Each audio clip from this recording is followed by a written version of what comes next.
Yo, what's up mga ka-Doy TV Sports? Welcome back dito po sa ating channel, Doy TV Sports lamang po. Ito po ang ating topic for today's video.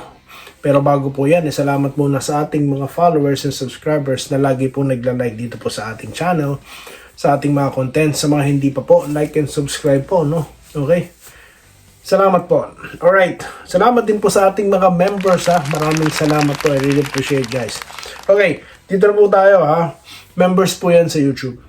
So, panalo po ang TNT 106-98. Okay, so congratulations po sa ating mga katropa for winning the game 4, mga boss. Okay, pero bago yan, of course,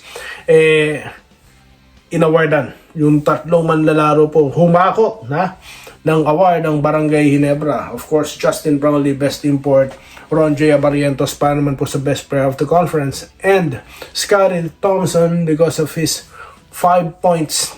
5,000. Okay. He hit 5,000 points, mga boss. Okay. Kaya po siya po pinarangalan. Okay. Nung halftime po yan before the start of third quarter. Okay. At yun na nga lang, di po naging kumpleto ang selebrasyon kasi natalo po ang Ginebra. Okay. So ano ba nangyari dyan? Of course, well, tignan po muna natin ang statistics. Di ba? Paano natalo Ginebra? Yan ang topic natin, di ba? Pantay po ang fouls natin, no? Kaya po, di ba? Medyo mababa ang score. I mean, yung halftime, di ba? Tapos, sa free throw, di naman po sila naglalayo, no? Ng percentage. 71.9 para po sa TNT at 68 naman po sa Ginebra. Okay? Sa assist, actually, lamang ang Ginebra, no? Ng isang puntos, 18, 70 naman po. Sa blocks, lamang din po, no? Ang Ginebra. Pero ito po ang malaking discrepancy. Ang key factor po, no? Yung, ano po, 3-point shooting nila. No? Sabi ko naman po, malaking factor ang 3-point shot pag nagpapasok sa barangay, di po ba? 23.8 lang ang percentage nila.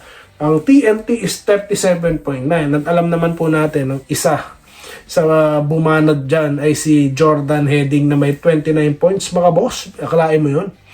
Di ba? Actually, na second quarter pa lang, ramdam mo na that he will take control of the game, di ba? Tapos, pagdating naman po dito, isa pang napakalaki ng gap dahil wala po, no, 0 ang Ginebra sa second chance points. So talaga pong tinarabaho ito ng TNT. Alright, meron silang 8 second chance points. Okay? Maganda po yung laban, ano?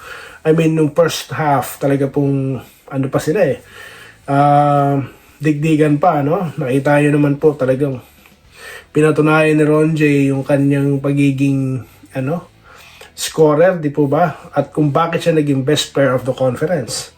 Very consistent po talaga. Biruin nyo, ilan ang score ni Ron J dito? It's 21 points, no?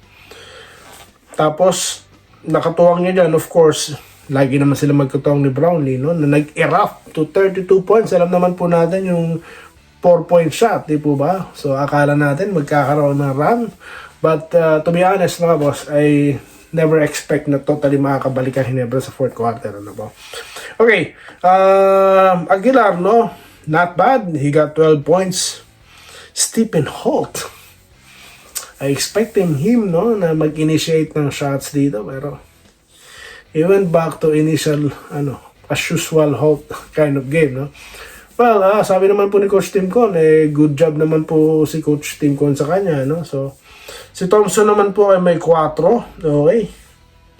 Troy Rosario, double digit po siya pagdating sa scoring na may 11. Abis, Aba? 4 din, no? Ang kanyang production dito. At ito po, si Nambatak, 7 points. Galinato, biruin mo, may 5 sila. Kapansin-pansin dito, no, na si Pugoy 5 lang. Si Optana, kahit paano may 12. Pero yun na nga. Ang nagtulungan dyan ay ito pong si Heading. At yung kanilang import na si Makala na may 24 points. Okay, at yun na nga. Nanalo rito ang TNT. At congratulations po sa mga taga-tropa natin. Okay? They deserve this win, no? Okay? So, yung mga nagsasabi po ng ganito, ganyan ang laro, no? Let's just be happy, no? Sa mga taga-tropa natin. They deserve this win, okay? So, shoutout na po tayo mga boss. Shoutout na po tayo. Sino po ang naka-like na? Pasuyo na lang po ako ng like. Bakit po ako nag-request ng like, guys? Para po ma-recommend po tayo sa hindi pa po natin naaabot. Ano po, sa Facebook at YouTube. TikTok din po ha. Pasuyo na lang ako kung kayo po yung nagti-TikTok dyan. Alright. Sandy Espion, no? Idol, sana makaapat na panalo. Baka po sa susunod na laro. Pag nakaapat na panalo sila, champion na po. Okay. Roberto Almario, basta strong start to strong finish na lang. Okay. Naging malamya po ha. Yan po ang aking obserbasyon dito, no? Alright, Rodante Sabida, basta importante depensa sa trio ng TNT. Nakawala po, no? Nawala sa listahan nyo dyan, sir. Si Heading, no? Dapat si Heading po lagi nandyan dahil siya po ay gilas player din ito at deadly shooter din ito. Okay, kaya wag po mawawala yan sa radar. Sa radar nyo. Okay, Rodante Sabida. Okay. Si Stingray, late po. Delikado yan, no? He can take control then of the game, no? Okay. Archie Makirang, RJ is the next Kagiwa. Yes, nabanggit na nga po natin yan. Aris Santa or Atanasio, no? Go Hinebra daw po. Bon Ryan Cantor, shoutout po sa inyo. Wala pong 3-1 na naganap. Okay. Marcos Lerio, good morning, no? Good night na po dyan sa Pilipinas. Marlin, sabi niya, kung si RHJ daw. Well, alam nyo, hindi po natin yan masasabi, no? Okay, hindi po natin mapipredict ang mangyayari. Pwede, kasi nga po, no, ito sige, kung yan din lang ang logic nyo, kung si RHJ daw nandyan, ano daw, ganito, ganyan. Paano po kaya kung hindi na-injury si Justin? Paano po kaya kung hindi injured din si Troy?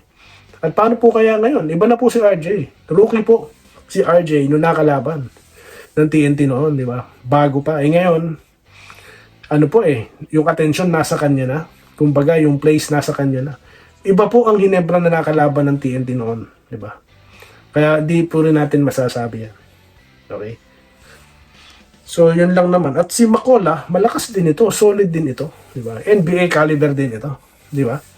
So, wag po tayo mag-resort dyan. Ako, pag ngayon, talo TNT, talo talaga. Di ba? I mean, talo ang Hinebra, talo talaga. I congratulate TNT, di ba? So, yun lang naman di ba? Alright, Idol Doy, pumutok sa Game 4, mamaya, wala pong pinasok na 3 points si Ralph ko. Okay, Andy Fueda, hello, shoutout po sa inyo. Eric Tobias. Shoutout po sir kay Sir Gerald Castillo. Shoutout po sir. Dito po tayo kay Meryl Brioso. Shoutout po, busy po, ano po siya, present po sa YouTube at Facebook. Maraming salamat po. Edgardo Fernandez, Doy TV. Pag sino daw po, kung sino mainit, ano po. Alright, Segundo Aurelio, good morning. Okay. Yun na nga po, shoutout po sa inyo kay Ginoong Segundo Aurelio, Abelardo Nocon. Sa tingin ko, kukunin ng Hinebra ang Game 4. Hindi po, yan po TNT owns Game 4. Sila po nanalo dyan. Good day, Boss Doy, Idol. Doy, diretso yun na ng Hinebra. Nag-predict po si Muhammad Abdul. Wala pong 3-1 na naganap ngayon, so wala rin pong 4-1. No? Okay. Ramdam ko tatabla ang TNT. Iiral pa rin ang takbo ng negosyo. Great, no? You're great. Nermanimba, shoutout po. Ma'am Irene, shoutout nagbabalik. Sa comment section, Sydney Gamaras. Pag pumutok si Holt, wala. Hindi po Good day daw po sabi ng Ricky Rivero. Bobby Kabading, no? Shoutout po sa inyo. And po si Rene De Rosales. Shoutout sa iyo. Okay. Alright. Joseph Pineda. Shoutout sa iyo. Idol, malaki nga ang chance. Yun nga. Talo po, no? Okay. Alam naman po natin na nangyari dyan. Lahat po tayo nakasaksi. Nanood po tayo. Michael Manil. Alright, Danilo De La Cruz. Shoutout sa iyo. Wenceslao Hapon. Laging present. Renantes Yoson. Shoutout po sa inyo. Alejandro Johnson. Shoutout po sa inyo, sir. Mabuhay po kayo. Lumiscore si Brownlee. Dapat iwasan nila ang turnover. Tira agad. Yam. What's up then, Sir Doy? Okay, prediction ko. Pipilit ang Jenkins na makuha ang 3-1 lead. Kaso po hindi nila nakuha. Shoutout po kay Ma'am Yam, kay Clodoaldo Prasdilla, Willie Bardahe, Roderick Rodriguez. Hindi lang daw 4, no? Si Ko, hindi po nakascore, no? Si Gray at least, di ba? Okay. Reden Alonso, Jin Budao, okay. Ricardo Capato, shoutout po sa inyo. Alright. Mario Sobremonte, shoutout po sa inyo. Okay. Edwin Kakbay, ayan. Senior na po si Sir. At ito na lang libangan ko pag may laban Hinebra. Nakakalibang mga komento mo na di ko masyado nakikita sa ibang PBA Live Online. More power. Ay, maraming salamat naman po, sir. Sabi ko nga po sa inyo, highlight itong comment nyo, no, dahil nakakatuwa. Actually, yun nga rin po napansin ko, no, marami pong may gusto kahit papano ng ating pagko-content. No? Maraming salamat po. Yun lang po talaga. No? Na-appreciate ko po talaga, no, yung mga ganyang comments. Alright, Archie Macarang, shoutout. Rodolfo Labada, adjustment, yun lang. So yun lang po ating topic for today's video. Maraming salamat po at ito po muli sa Doy TV Sports. Magbabalik po ako muli. Shoutout po sa lahat, lalo na sa ating mga regulars, no? Sa ating mga members din. Salamat po sa inyo. So yun lamang po at maraming salamat po sa inyo lahat. Mabuhay po kayo. Salamat po sa panonood. Subscribe na para sa mga susunod na basketball at boxing videos.